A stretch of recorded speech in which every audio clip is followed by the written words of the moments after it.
এখন আমাদের মাঝে আমাদের আজকের এই অনুষ্ঠানের প্রধান অতিথি আমাদের সাভার আশুলিয়ার গণমানুষের নেতা, সাভার আশুলিয়ার গণমানুষের আস্থা, বিশ্বাস এবং ভালোবাসার প্রতীক, সাভারের সাবেক এমপি, ঢাকা জেলা বিএনপির সাবেক সভাপতি, বাংলাদেশ জাতীয়তাবাদী দল বিএনপির নির্বাহী কমিটির সহ পরিবার কল্যাণ বিষয়ক সম্পাদক ডাক্তার কালাম মোহাম্মদ সালাউদ্দিন বাবু ভাই আপনাদের মাঝে বক্তব্য রাখবেন।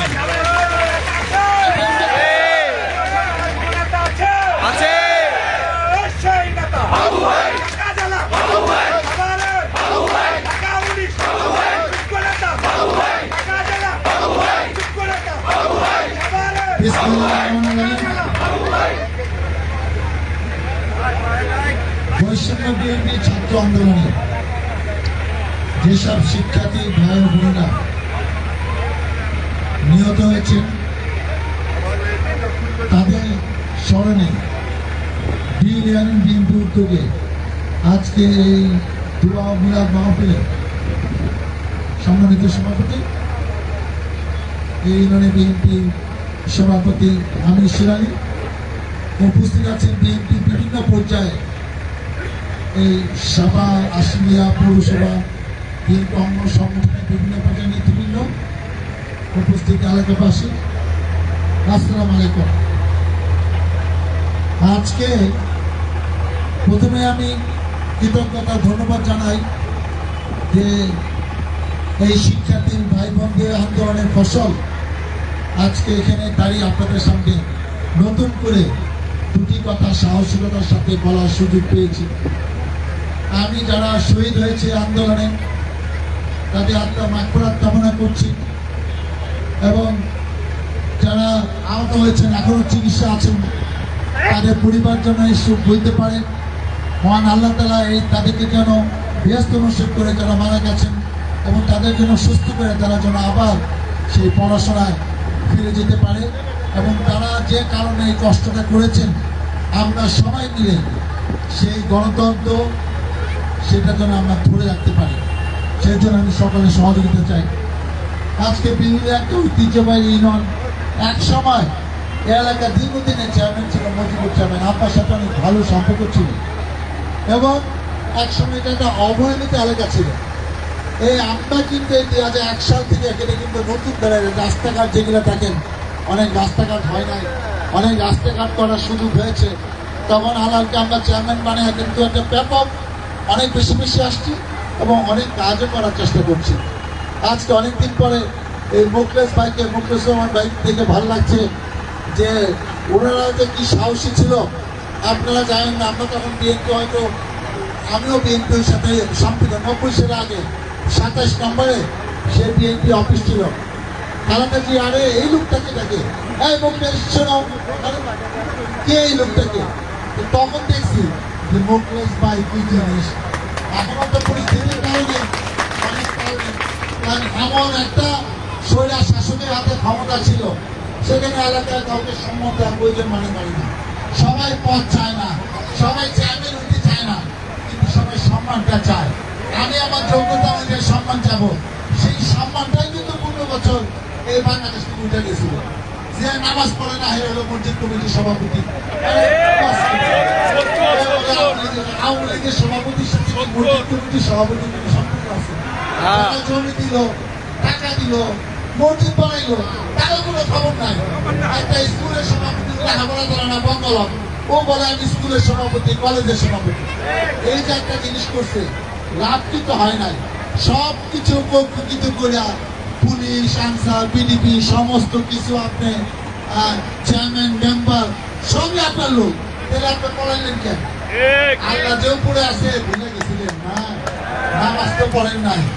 আমরা যারা পালিয়েছিলাম, যখন আমরা আন্দোলন করে মামলা খেয়ে পালিয়েছিলাম, তখন কিন্তু সবাই আপনি বাড়িতে থাকতে পারেন না, পালিয়েছিলেন মামলা ভয়ে। মামলা ছিল না, তারপরে ভয় পাইছেন কেন? আপনার পরিবার বিএনপি করে, কোনো পদ নাই বিএনপি সমর্থক, এই কারণেও কিন্তু বাড়িতে বাড়িতে অত্যাচার হয়েছে। কিন্তু সবাই কিন্তু একটা জিনিস করছে যে আল্লাহ তুমি এত কিছু পারো, আমরা জানি কত জাতিকে তোমরা ধ্বংস করে দিচ্ছ, এই গজব তুমি নিবা না? আর কতদিন আমাদেরকে এই নির্যাতনের মধ্যে রাখবা। আমরা কিন্তু দোয়া করতে করতে অনেক সময় আমাদের ধৈর্য হারা হয়ে গেছে, অনেকে বিরক্ত হয়েছেন, আল্লাহ কি কিছু করবো না, আর করবে, শেষ করে গেলাম, ভাই যেতে থাকলাম না। অনেকে যারা আশা করছিল অনেক কিছু করবে, তারা কিন্তু 15 বছরের দুনিয়া থেকে চলে গেছে। অবশেষে কিন্তু আল্লাহ তার বিচার করছেন, এমনই শাস্তি দিছে, দেশে থাকতে পারে নাই। আমরা ভিডিওতে দেখছি ট্রেন থেকে গাড়িতে নামলে পালাবে, মনে হচ্ছে এখনই মধ্যে ছাত্ররা পিছিয়ে পিছিয়ে দৌড়ে গেছে, তাকে ধরে। যা এত ক্ষমতা, এত দাপট, সে কিভাবে পড়ে গেছে, এইটা যারা টেলিভিশনের পর্দায় দেখছেন, ভিডিও আছে, না দেখলে দেখে নেন, এটা টাকা দরকার আছে। আর যারা অপকর্ম করছে, তারা যদি মনে করে আবারও এলাকায় এসে শান্তিতে থাকো, আস্তে করে বিএনপি লোকে আপনাদের সাথে মিশে যাবে। যারা আকাম করছে, বিশেষ করে যারা নির্যাতন করছে, শিক্ষা প্রতিষ্ঠানে ক্ষতি করছে, মুসলিম মাদ্রাসা ক্ষতি করছে, মন্দির গির্জা করছে, হিন্দু খ্রিস্টানদের উপর হামলা করছে, তাদেরকে শান্তিতে থাকতে দেয় নাই, তাদের আল্লাহ হস্তে মাফ করে। আমরা আছি, আপনারা না পারলে আমাদের করে, কারণ এরা আবারও সুযোগ পেলে একই কাজ করবে, আপনি নিশ্চিন্ত থাকবেন। সুযোগ যেহেতু পাইছেন, কাউকে সুযোগ দিবেন না। আর যারা মাতবুরি করছে, চেয়ারম্যান মেম্বাররা, এরা তো ভোটে নির্বাচিত হয় না। ভোট হলে একটা দায়িত্ব থাকে, একটা দায়বদ্ধ থাকে, যে সামনে 5 বছর তো আবারও হিসাব নিকাশ করে জনগণ ভোট দিবে। যে সিল সাপোর্ট মেরা হয়, সে তো মনে করে আমাদের আটকানো কেউ নাই, ডরে কেউ ইলেকশন করতে সাহস পায় না। সেজন্য যখন গণতান্ত্রিক ব্যবস্থা থাকে, ভোটের মাধ্যমে মেম্বার, চেয়ারম্যান, উপজেলা চেয়ারম্যান, কমিশনার, মেয়র, এমপি হয়, তারা যা ইচ্ছা তাই করতে পারে না। আর যে ভোট ছাড়া হবে, সে যা ইচ্ছা তাই করতে পারে। আওয়ামী লীগের প্রধানমন্ত্রীও ভোট ছাড়া, এমপি মন্ত্রীরাও ভোট ছাড়া, পুরা তাদের নেতা কর্মী সবাই ভোট ছাড়াই হয়েছে দেখা, তারা যা ইচ্ছা তাই করতে সাহস পাইছে। আজকে 15 বছরে বিএনপি সহ সমমনা দলরা যে আন্দোলন করে শেখ হাসিনাকে নামাইতে পারেন নাই, ইভেন 3-4টা নির্বাচনও গায়ের জোরে ভোটই দেয় না, 1% 2% ভোট দিছে, তারা নিজে ডিক্লেয়ার করছে। আজকে এইসব কচি কচি ছাত্র কি আন্দোলনটা করলো, মারা যাচ্ছে, আন্দোলন বন্ধ হয় নাই। সামনের থেকে 10 জন পড়ে গেছে, তাও পরেও কিন্তু তারা আন্দোলন চালায় গেছে। কাউফু দিছে, 144 ধারা দিছে, তারপরে লক্ষ লক্ষ ছাত্র মাঠে নামছে যে এই জালিম সরকারকে বিদায় না করে আমরা ফিরব না। হাজার হাজার ছাত্র মারা গেছে, আমরা তো 200-300 খবর জানি, কারণ ওরা তো লাশ মাইরা গুম করে ফেলেছে। সেই লাশ নাকি সংসদ ভবনের চত্বরে, সে গণভবনে খুঁজা, সেই সব লাশ এখন খুঁজা বাই করতেছে। অর্থাৎ এরকম যারা করছে, তাদের তো মাফ করা প্রশ্ন ওঠে না। কালকে আইন শৃঙ্খলা মিটিং হয়েছে সাভারে, সেখানে আমি বলছি আমার অস্ত্র আছে 96 সাল থেকে, আমারও জীবন বই আছে, এর ছোট আছে। এই এলাকায় কোনো মানুষ দেখে নাই যে ডাক্তার সালাউদ্দিন কোন এলাকায় অস্ত্র নিয়ে যাইতে হয়। আমার নেতা কর্মী আমাকে নিরাপত্তা দিবে, এই জনগণ আমাকে নিরাপত্তা দিবে। অস্ত্র দিয়ে কি নিরাপত্তা হয়? তারা অস্ত্র নিয়ে পড়াইছেন কেন? সবার লগে তো অস্ত্র আছে। আমি প্রশাসনকে বলছি, এসপি সাহেবকে, 7 দিনের মধ্যে সবাই অস্ত্র জমা নেন, আমারটাও জমা নেন। জমা নিয়ে দেখা যারা অস্ত্র দিয়ে কোনো আকাম করে নাই, অস্ত্র দিয়ে মানুষকে ভয়ভীতি দেখায় নাই, তাদের অস্ত্রগুলো ফেরত দেন। যারা অস্ত্র পাওয়ার যোগ্যই না, শুধু আওয়ামী লীগের নেতা টাকা দিয়ে লাইসেন্স বানাইছে, তাদের অস্ত্রগুলো আটকে নাইলে তারা আবারও অপকর্ম করবে। তাদের হাতে অস্ত্র টাকা নিরাপদ না, তাদের সাহসটা যেই তারে বাধা দিব, সেই তারে গুলি করে দিব। হয়তো সেটা পরে লাশ পরে থাকবে, কিন্তু এই আইন শৃঙ্খলা অবনতি হোক, সেটা কিন্তু আমরা চাই না। আর একটা কথা বলতে চাই, আজকে 5 তারিখে কিন্তু নতুন ভাবে এই বাংলাদেশ স্বাধীন হয়েছে। অনেকে কইতে পারেন 5 তারিখ কেন, স্বাধীন 71 সালে হয়েছে। না ভাই, সেই স্বাধীন আমরা ভোগ করতে করতে এই জালিমের আওতায় এমন একটা অবস্থায়, আয়ুব সরকারের সময় কিন্তু এত অত্যাচার হয় নাই। এই 15 বছরে এই মানুষ, আমরা সবাই যে অত্যাচার হইল, এমন কোন লোক নাই যার নামে একটাও মামলা হয় নাই। এখানে অনেকে আছেন একাধিকবার জেলে থাকতে হয়েছে। আমি চাই যে সব পুলিশ কর্মকর্তারা আমাদের নামে মিথ্যা মামলা দিছে, গ্যাঞ্জাম হচ্ছে অন্য জায়গায়। আমি ঢাকায় আছি কি দেশে আছি না দেশের বাইরে আছি, আন্দাগুন্দ একটা তালিকা করা আছে 100-200 লোকের, সবাইকে মামলা দিছে, ধরতে পারলে রিমান্ডে আনছে, তারপর অনেকে জেল হয়ে গেছে। এইসব পুলিশ কর্মকর্তা যারা বাড়াবাড়ি করছে তাদেরকে বিচারে আওতায় আয় না, তাদেরও 5 বছর 10 বছর জেল এই বাংলা মাটিতে হোক। এইটা পুলিশকে জনগণের সেবক হতে হয়। আমি পৃথিবী অনেক দেশে ভ্রমণ করছি, পুলিশ জনগণের মধ্যে আপনি একটা বিপদে পড়ে যান, পুলিশের মুশকিল আসান করবো, সরকারের প্রয়োজন নাই, পুলিশে যথেষ্ট। এই পুলিশের কাছে কেউ ডরে যায় না, কারণ এই পুলিশ হলো আওয়ামী পুলিশ। এদের কাছে গেলে খালি যদি গন্ধ পায় বিএনপি করে, তার রক্ষা নাই। মামলা করতে দেবেন তার আগে আপনাকে অ্যারেস্ট করে ফেলবে। আমি যে কথাটা বলতে চাচ্ছি যে যা হয়েছে হয়েছে, আমরা শান্তিতে থাকতে চাই।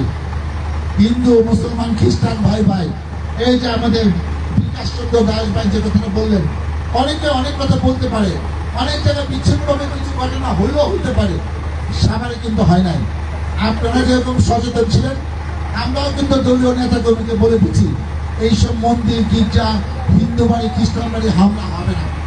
এরা আমাদের ভাই, এরা আমাদের বোন, এরা এই দেশে থাকবে। এদের সংখ্যা যাই হোক সংখ্যালঘু, ওইটা দরকার নাই। আইন কেউ কিছু হাতে তুলেন না, কোনো ব্যবসা প্রতিষ্ঠান কোনো গার্মেন্টস ভাঙচুর করার দরকার নাই, সরকারি প্রতিষ্ঠান। এখন আমাদের এগুলা সম্পদ, আমরা সবাই এখন শান্তিতে বসবাস করতে চাই, কিন্তু যারা অন্যায় অত্যাচার করছে তাদের বিচার হতে হবে, তাদেরকে এলাকায় থাকতে দেওয়া হবে না। তারা 5 তারিখেও যারা গুলি করছে, গুলি করে তারা এখন পলায় গেছে, আবার তলে তলে 1 মাস 2 মাস 3 মাস 4 মাস পরে হবে, সেটা হইতে দেওয়া যাবে না। আপনারা সতর্ক রাখেন। আমার জানা মতে কোনো একটি সিঙ্গেল উপজেলা হিসাবে সবচেয়ে বেশি লোক মারা গেছে সাভারে। আজকে সাভার থানা ওইখানে জনতা আক্রমণ করতে গিয়ে 30-35 জন মারা গেছে, আর বাইপালে পুলিশ গুলি করাতে এখানেও 30-35 জন মারা গেছে। আমার জানা মতে 70-80 জন মারা গেছে। আমি কালকে একটা ছেলে, পরশুদিন একটা ছেলে পাশে পেলাম, ইয়ামিন নামে একটা ছেলে, ইঞ্জিনিয়ারিং MIST 4th ইয়ারে পড়ে, তার বাবা একজন ব্যাংকার।